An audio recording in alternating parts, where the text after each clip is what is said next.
प्रधानमंत्री नरेंद्र मोदी ने zero budget आधारित प्राकृतिक खेती सहित कृषि और खाद्य प्रसंस्करण के विभिन्न मुद्दों पर दिया जोर।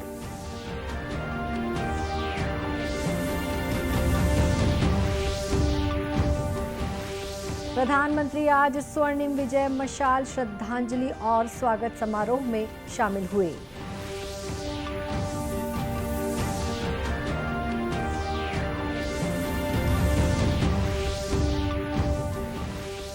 राज्यपाल अनुसुईया उइके ने पर्यावरण तीर्थ प्रकल्प अभियान का शुभारंभ किया।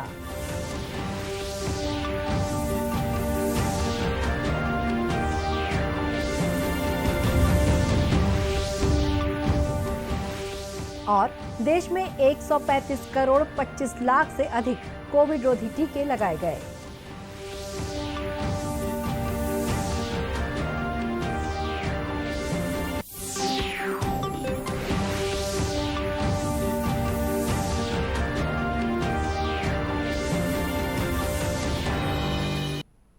नमस्कार, आप देख रहे हैं दूरदर्शन समाचार। मैं हूं शुभ्रा भट्टाचार्य। अब समाचार विस्तार से। प्रधानमंत्री नरेंद्र मोदी ने जीरो बजट आधारित प्राकृतिक खेती सहित कृषि और खाद्य प्रसंस्करण के विभिन्न मुद्दों पर जोर दिया है। वीडियो कॉन्फ्रेंस के माध्यम से गुजरात के आणंद में कृषि और खाद्य प्रसंस्करण पर राष्ट्रीय सम्मेलन को संबोधित करते हुए प्रधानमंत्री ने कहा कि जीरो बजट आधारित प्राकृतिक खेती और कृषि तथा कृषि आधारित स्वच्छ ऊर्जा को बदलने में प्रौद्योगिकी की अहम भूमिका है। श्री मोदी ने कहा कि प्राकृतिक खेती के इस आंदोलन में देश के 8 करोड़ से अधिक किसान जुड़े हुए हैं। उन्होंने कहा कि सम्मेलन के नतीजों से देश भर के किसान लाभान्वित होंगे। गुजरात के आणंद में 3 दिन का शिखर सम्मेलन मंगलवार को शुरू हुआ। तो हमारे पास टेक्नोलॉजी की ताकत है, कितने साधन हैं, मौसम की भी जानकारी है। अब तो हम किसान मिलकर के एक नया इतिहास बना सकते हैं। दुनिया जो ग्लोबल वार्मिंग को लेकर के परेशान है, उसका रास्ता खोजने में भारत का किसान अपनी परंपरागत ज्ञान के द्वारा उपाय दे सकता है। हम मिलकर के कुछ कर सकते हैं। भाइयों और बहनों, नेचुरल फार्मिंग से जिन्हें सबसे अधिक फायदा होगा वो है हमारे देश के 80% छोटे किसान। वो छोटे किसान जिनके पास 2 हेक्टेयर से भी कम भूमि है। इनमें से अधिकांश किसानों का काफी खर्च केमिकल फर्टिलाइजर पर होता है। अगर वो प्राकृतिक खेती की तरफ मुड़ेंगे तो उनकी स्थिति और बेहतर होगी। सम्मेलन को संबोधित करते हुए केंद्रीय गृह मंत्री अमित शाह ने कहा है कि प्रधानमंत्री की परिकल्पना से प्रेरित होकर सरकार किसानों के कल्याण के लिए काम कर रही है। सरकार उत्पादकता में वृद्धि सुनिश्चित करने के लिए प्रतिबद्ध है।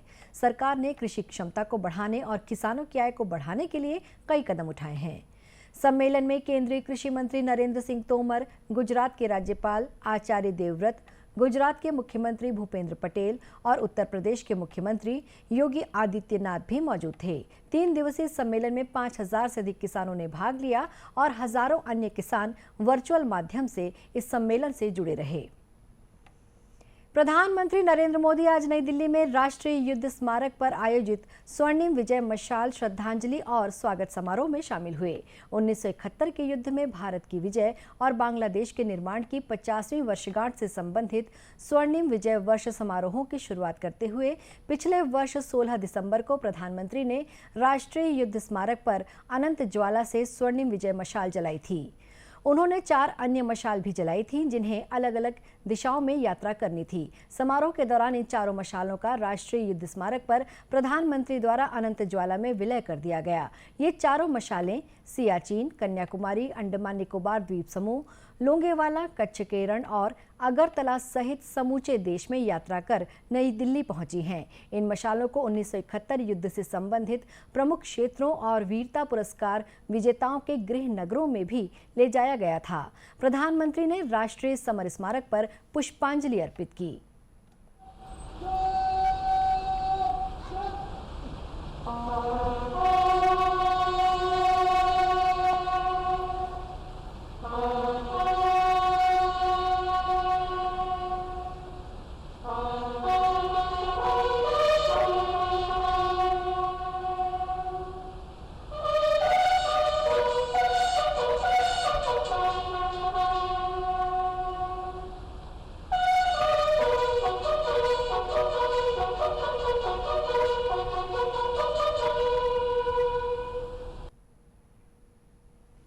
इस अवसर पर रक्षा मंत्री राजनाथ सिंह ने राष्ट्रीय युद्ध स्मारक पर स्मारक डाक टिकट जारी किया। स्वर्णिम विजय दिवस के अवसर पर रक्षा मंत्री ने कहा कि राष्ट्र आज 1971 के युद्ध में अपने सशस्त्र बलों के साहस और बलिदान को याद कर रहा है। श्री सिंह ने कहा कि 1971 का युद्ध भारत के सैन्य इतिहास का स्वर्णिम अध्याय है। उन्होंने कहा कि हमें अपनी सशस्त्र सेनाओं और उनकी उपलब्धियों पर गर्व है। भारत की पाकिस्तान पर ऐतिहासिक विजय के 50 वर्ष पूर्ण होने के उपलक्ष्य में राजधानी रायपुर सहित प्रदेश भर में अनेक कार्यक्रम आयोजित किए जा रहे हैं। रायपुर के महंत लक्ष्मी नारायण दास महाविद्यालय में विजय दिवस समारोह का आयोजन किया गया। इस अवसर पर छत्तीसगढ़ के शहीद अरविंद दीक्षित, शहीद अरुण केशव सप्रे, शहीद सुशील मसीह और शहीद योगेश्वर दास के परिजनों को सम्मानित किया गया। कार्यक्रम में सेवानिवृत्त लेफ्टिनेंट कर्नल JSS कक्कड़ भी शामिल हुए। इस मौके पर श्री कक्कड़ ने कहा कि देश में जवानों की कुर्बानी को याद किया जाता है तो जवानों की हौसला अफजाई होती है। जब जवानों की कुर्बानी को इज्जत दी जाती है तो उससे उनके हौसला अफजाई होती है और एक अच्छी ट्रेडिशन है, हर कंट्री में है, हमारे कंट्री में भी शुरू हुआ है। और ये मैं खुद एक आर्मी ऑफिसर हूँ जो पार्टिसिपेट किया था, मुझे बहुत सेटिस्फेक्शन मिल रहा है अपने मुल्क के लिए कि आज उन्होंने इतना सुंदर हमारे को इज्जत दी है, बख्शी है। उसके वो ये अगली पीढ़ी के लिए बहुत मोटिवेटिंग फैक्टर होगा। श्री कक्कड़ ने यह भी कहा कि राजनीति धर्म, संप्रदाय और जाति से ऊपर राष्ट्र हित होता है, इससे आगे कुछ भी नहीं। Only nation first. राजनीति धर्म का आपकी जात से ऊपर आपका देश है, उसके ऊपर कुछ भी नहीं है। जो भी आपको करते हैं देश को देखिए कि मैं इस पार्टी में या इस कार्य में जा रहा हूँ, मेरी चादर इधर है, क्या ये देश के हित में है? नहीं है तो स्टॉप इट। इस अवसर पर युवाओं द्वारा देशभक्तिपूर्ण सांस्कृतिक कार्यक्रमों की भी प्रस्तुति दी गई। कार्यक्रम में पद्मश्री अनुज शर्मा, पाठ्य पुस्तक निगम के अध्यक्ष शैलेश नितिन त्रिवेदी, राज्य योग आयोग के अध्यक्ष ज्ञानेश शर्मा और नगर निगम रायपुर के सभापति प्रमोद दुबे भी मौजूद थे।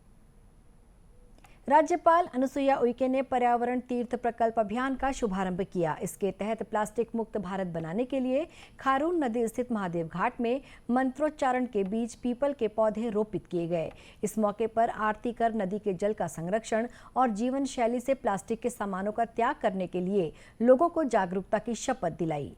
इस अवसर पर राज्यपाल ने कहा कि पर्यावरण जीवन के लिए महत्वपूर्ण है। इसी दृष्टि को ध्यान में रखते हुए प्रधानमंत्री नरेंद्र मोदी ने पर्यावरण के प्रति जागरूकता के लिए लोगों से आह्वान किया और पर्यावरण तीर्थ प्रकल्प अभियान का नाम दिया। कि पर्यावरण जीवन के लिए कितना महत्व है और इसी दृष्टि को ध्यान में रखते हुए माननीय प्रधानमंत्री जी ने लोगों के लिए एक आह्वान भी किया है, लोगों में अवेयरनेस लाने की दृष्टि से, जैसे पर्यावरण तीर्थ इसका प्रकल्प नाम दिया। तो इसी तरह से उन्होंने कहा कि स्वच्छ भारत स्वस्थ भारत का नारा, और आपने देखा होगा कि वो स्वच्छता को लेकर कितने पूरे देश में शायद उनका ही ये अभियान रहा होगा। आज़ादी के बाद आपने देखा होगा कि हर जगह, आज अपने छत्तीसगढ़ का भी देखिए, सेंट्रल गवर्नमेंट ने ये जनता के सहयोग से ही ये इतना बड़ा पुरस्कार हमारे प्रदेश को मिला है, नगर पालिका नगर निगम को स्वच्छता को लेकर। तो निश्चित रूप से उसके साथ साथ आपने एक पर्यावरण तीर्थ प्रकल्प का ये संकल्प लिया है। पर्यावरण तीर्थ प्रकल्प अभियान के तहत उपस्थित लोगों को तुलसी के पौधों का निःशुल्क वितरण किया गया। इस अवसर पर 11 पंडितों की अगुवाई में अन्य अतिथियों के साथ राज्यपाल ने महादेव घाट पर आरती कर नदी के जल, नदियों को संरक्षण एवं संवर्धन का संदेश दिया। इस दौरान राज्यपाल ने शेष नारायण धीवर, दीनबंधु ठाकुर, रचना सिंह, रात्रि लहरी और डिगरी लाल पटेल को तुलसी का पौधा देकर सम्मानित किया। इस अवसर पर भक्तिमय संगीत कार्यक्रम का आयोजन भी किया गया। कार्यक्रम में भाजपा के प्रदेश संगठन मंत्री पवन साय, पूर्व राज्यसभा सांसद गोपाल व्यास, गणेश शंकर मिश्रा और सच्चिदानंद उपासने भी मौजूद थे। देश में कोरोना रोधी टीकाकरण अभियान के तहत 135 करोड़ 25 लाख से अधिक टीके लगाए जा चुके हैं। वहीं देश में कोरोना संक्रमण से स्वस्थ होने की राष्ट्रीय दर 98.38% हो गई है। कुल 3 करोड़ 41 लाख 54 हजार से अधिक लोग स्वस्थ हो चुके हैं। इधर छत्तीसगढ़ में भी कोरोना से बचाव के लिए टीकाकरण अभियान जोर शोर से जारी है। 2,95,39,000 से अधिक टीके लगाए गए हैं। इनमें 1,85,29,000 से अधिक लोगों को पहला टीका और 1,10,10,000 से अधिक लोगों को टीके की दोनों खुराक दी जा चुकी है। इस बीच प्रदेश की पॉजिटिविटी दर 0.13% है। प्रदेश में कल कोरोना संक्रमण के 31 नए मामले सामने आए हैं। 19 जिलों में कोरोना का कोई नया मामला सामने नहीं आया है। प्रदेश में कोरोना मरीजों के स्वस्थ होने और रोज कम संख्या में नए मरीज मिलने के कारण कोरोना के सक्रिय मामले भी तेजी से घट रहे हैं। केंद्र सरकार की महत्वाकांक्षी किशोरी शक्ति योजना शाला त्यागी तथा आर्थिक रूप से कमजोर बालिकाओं के लिए वरदान साबित हो रही है। बालिकाओं को शारीरिक और मानसिक तौर पर मजबूत बनाने, बालिकाओं को स्कूल जाने के लिए प्रेरित करने और बालिकाएं अपने सामाजिक वातावरण को समझकर एक बेहतर नागरिक बन सकें, इन्हीं उद्देश्यों को लेकर ये शुरू की गई है। छत्तीसगढ़ में महासमुंद जिले की बालिकाएं भी इस योजना का लाभ उठाकर जहां स्वावलंबी और आत्मनिर्भर बनने की ओर अग्रसर हैं, वहीं अपनी जैसी बालिकाओं को योजना का लाभ लेने के लिए भी प्रेरित कर रही हैं। ऐसे ही कुछ किशोरी बालिकाओं ने दूरदर्शन समाचार को बताया कि वे आर्थिक तंगी के कारण पढ़ाई नहीं कर पा रही थीं। ऐसे में उन्हें आंगनबाड़ी कार्यकर्ता द्वारा किशोरी शक्ति योजना की जानकारी मिली। तब ये आर्थिक रूप से कमजोर और शाला त्यागी बालिकाएं आंगनबाड़ी केंद्र आकर पोषण आहार, स्वास्थ्य जांच, औपचारिक व्यावसायिक शिक्षा, सामाजिक शारीरिक ज्ञान प्राप्त कर रही हैं। यहाँ गर्म भोजन और ब्लड टेस्ट शरीरों के बारे में पता चला तो मैं इससे बहुत काफ़ी चीज़ सीख रही हूँ। ऐसे में और कुछ ऐसे में हमको आगे बढ़ने में काफ़ी सहायता मिल रही है। तो मैंने अपने पड़ोसियों के दीदियों से भी बोला कि आप लोग भी आंगनबाड़ी में जाकर कुछ ऐसे सहायता ले सकती हो। मैं चाहती हूँ कि सभी बच्चे जाके किशोरी योजना में उसका लाभ उठाए और आगे बढ़े। महासमुंद शहरी क्षेत्र की CDPEO शैल्य नाविक ने बताया कि शाला त्यागी आर्थिक रूप से कमजोर 11 वर्ष से 18 वर्ष की किशोरियों को स्वास्थ्य, सामाजिक, औपचारिक और व्यावसायिक ज्ञान देकर उन्हें एक अच्छा नागरिक बनाना ही इस योजना का मुख्य उद्देश्य है। महासमुंद शहरी में 66 आंगनवाड़ी केंद्र हैं और एक मिनी आंगनवाड़ी केंद्र है, जिसके अंतर्गत 161 शाला त्यागी किशोरी बालिकाएं दर्ज हैं। 11 से 14 वर्ष में एक भी किशोरी बालिकाएं दर्ज नहीं है शाला त्यागी, और 15 से 18 में 161 शाला त्यागी किशोरी बालिकाएं दर्ज हैं। गौरतलब है कि किशोरी शक्ति योजना का नाम वर्ष 2018 में बदलकर सबला योजना कर दिया गया है और अब ये योजना इसी नाम से संचालित है। अब कुछ खबरें जिलों से। प्रदेश में होने वाले नगरीय निकाय चुनाव के लिए आगामी 18 दिसंबर की रात 12 बजे चुनाव प्रचार थम जाएगा। इस बीच चुनाव प्रचार अभियान अपने चरम पर है। पार्टी प्रत्याशी के पक्ष में राजनीतिक दलों के वरिष्ठ नेता जनसंपर्क और सभाओं के माध्यम से प्रचार में जुटे हुए हैं। दुर्ग जिले के जामुल नगर पालिका में भी सभा और रैली कर वोट मांगे जा रहे हैं। इसी तरह राजनांदगांव जिले के खैरागढ़ नगर पालिका में आम चुनाव और राजनांदगांव के तुलसीपुर वार्ड उपचुनाव में भी चुनाव प्रचार अभियान जोर शोर से जारी है। इन निकायों में 20 दिसंबर को वोट डाले जाएंगे। कोंडागांव पुलिस ने माओवादियों द्वारा सुरक्षा बलों को निशाना बनाने की नीयत से ग्राम होनहेड़ के पास सड़क के नीचे सुरंग बनाकर लगाई गई 15 और 20 किलो वजन के 2 आईडी टिफिन बम बरामद किए हैं। बमरोधी दस्ते ने मौके पर ही आईडी टिफिन बम को निष्क्रिय कर दिया। साथ ही मौके से 2 नग डेटोनेटर और 100 मीटर वायर भी बरामद किया गया है। बालोद पुलिस ने 150 निवेशकों से लगभग 25 लाख रुपए की ठगी करने के मामले में Amway corporation India limited chit fund company के डायरेक्टर संतोष लाहौटी को भी महाराष्ट्र के औरंगाबाद से गिरफ्तार कर लिया है। आरोपी से पूछताछ की जा रही है। इस मामले में चिटफंड कंपनी के 4 आरोपी डायरेक्टरों को पहले ही गिरफ्तार किया जा चुका है। अंत में मुख्य समाचार एक बार फिर।